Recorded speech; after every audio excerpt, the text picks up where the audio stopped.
저도 질의하도록 하겠습니다.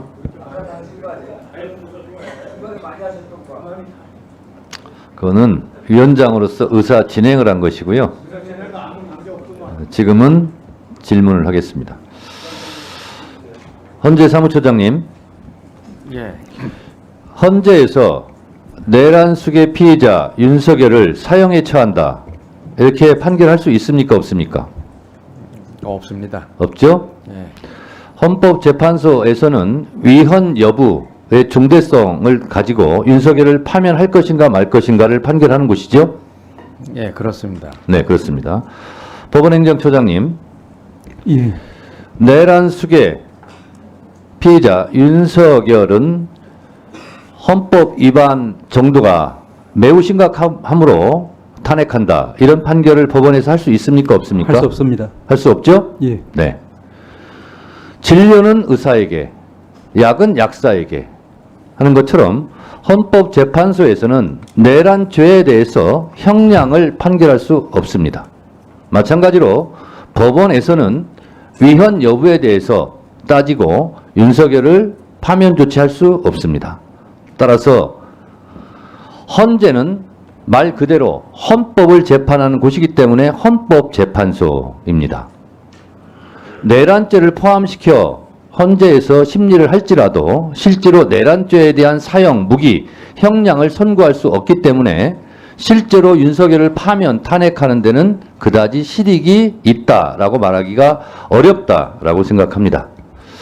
저는 국민의힘 의원님들이 참으로 비정하다라고 생각합니다. 윤석열 입장에서 보면 얼마나 배신감이 들겠습니까? 본인은 헌법재판소에서 헌법에 대한 위헌성 여부를 따지는 것도 버거울 텐데 국민의힘 의원들이 왜 내란죄를 뺐느냐, 내란죄를 포함시켜라 라고까지 주장합니다. 얼마나 힘들겠습니까? 윤석열의 입장에서는. 그런데 국민의힘 의원님들은 너무 걱정 안 하셔도 됩니다. 내란죄는 형사재판에서 제가 추측건대는 아마 사형 선고가 나올 것으로 생각됩니다. 그래서 윤석열에 대해서, 내란죄에 대해서 사형 선고가 내리는 것은 법원에서, 형사재판에서 할 테니까 너무 걱정 마시고, 그것을 헌법재판소에서 왜 안 하냐고 윤석열 씨 서운하게 그런 말은 안 하시는 게 좋을 것 같다라는 생각이 듭니다. 자, 방화범이 불을 저질렀습니다. 불을 질렀어요. 그리고 또 불을 지르겠다고 합니다. 그것도 12월 3일 날 불을 질렀는데 나를 잡아가지 않으면 또 불을 지르겠다. 그러면 그 방화범에 대해서는 일단 파면 조치해야 됩니다. 우리 회사 불 질렀는데 또 지를 거야. 그러면 일단 회사에 못 나오게 해야 됩니다. 격리해야 됩니다. 이게 헌법재판소에서 하는 파면, 탄핵 인용입니다. 그런데 그 방화죄에 대해서 징역 10년이냐, 15년이냐, 무기징역이냐, 사형이냐는 그것은 나중에 형사재판에서 하면 될 일입니다.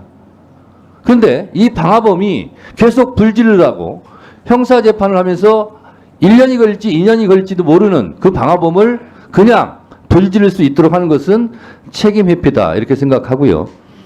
어느 회사 금고지기도 마찬가지입니다. 12월 3일 날 12억 3천만 원을 횡령했는데, 빼돌렸는데 그 자리에 두면 또 빼돌리겠다고 그래요. 그러면 빨리 격리부장, 금고지기직을 파면해야 되는 거예요. 그래야 그 회사가 안전합니다. 그런 면에서 헌법재판소에서 윤석열을 하루속히 파면해야 되는 이유는 이 어려움에 처한 대한민국을 구하는데 필요한 조치다라는 것이고, 이거에 대해서 왈가왈부 하시는데 제가 굳이 이것을 말하지 않고 8년 전 권성동 의원이 어떻게 말했는지 권성동의 말을 권성동의 말로 탄핵하겠습니다. 한번 들어보시죠. 탄핵 법정은 대통령의 직무집행 행위가 헌법과 법률에 위반되느냐, 그리고 위반의 정도가 중대하느냐 만 관심이 있을 뿐이지, 그것이 뇌물수수죄가 되는지 강요죄가 되는지 직권남용죄가 되는지 여부는 탄핵 심판에 있어서 관심사항이 아니다라는 말씀을 드립니다. 탄핵 심판은 대통령의 직무집행 행위가 헌법과 법률에 위배되느냐의 여부가 중요하기 때문에 그렇습니다. 뇌물죄, 강요죄 등은 논하지 않고 헌법 위배 사항만 담겠다. 범죄 성립 유무는 탄핵 심판 아닌 형사 재판의 대상이다. 공소장 변경도 기본적인 사실관계는 그대로 유지하면서 거기에 대한 법적 평가를 달리하는 것입니다. 그렇기 때문에 국회 제적위원 3분의 2 이상의 찬성이 필요 없고 마치 검찰의 공소장처럼 뭐 뇌물수수죄에 해당한다, 강요죄에 해당한다. 탄핵 심판은 대통령에 대한 파면 결정을 하는 행정소송의 일종이거든요. 예. 그래서 유무죄는 유죄냐 무죄냐는 형사법정에서 가려야 되는 문제고 탄핵법정에서는 대통령의 직무집행 행위가 헌법과 법률에 위반되는 여부만을 판단하면 됩니다. 예. 8년 전 권성동 소추위원께서 뇌물죄, 강요죄, 직권남용죄 등을 헌법 위헌 여부로 판단한다라는 것처럼 저도 8년 전에 권성동 소추위원이 한 것처럼 똑같이 한 겁니다. 내란죄에 대한 부분은 형사재판정에 가서 사형을 받든 무기든 받든 거기 가서 받으시고 내란 행위에 대해서는 위헌 여부를 가지고도 충분히 탄핵시킬 수 있다라는 것입니다. 그러니 3분의 2 필요 없고 재의결 필요 없다고 지금 권성동 의원이 8년 전에 얘기하고 있지 않습니까? 국민의힘 의원님들 권성동 의원의 말에 대해서 반기 좀 그만 드세요. 이렇게 말씀드리고요.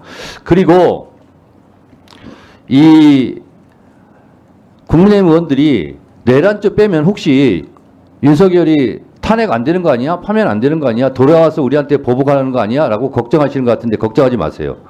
내란죄 부분을 형사재판에서 충분히 할 것이고 위헌성 여부 가지고도 충분히 윤석열 씨는 파면이 100% 될 것이라고 저는 생각하기 때문에 너무 걱정하지 마시기 바랍니다. Don't worry, be happy 하시기 바라고요. 공 처장님,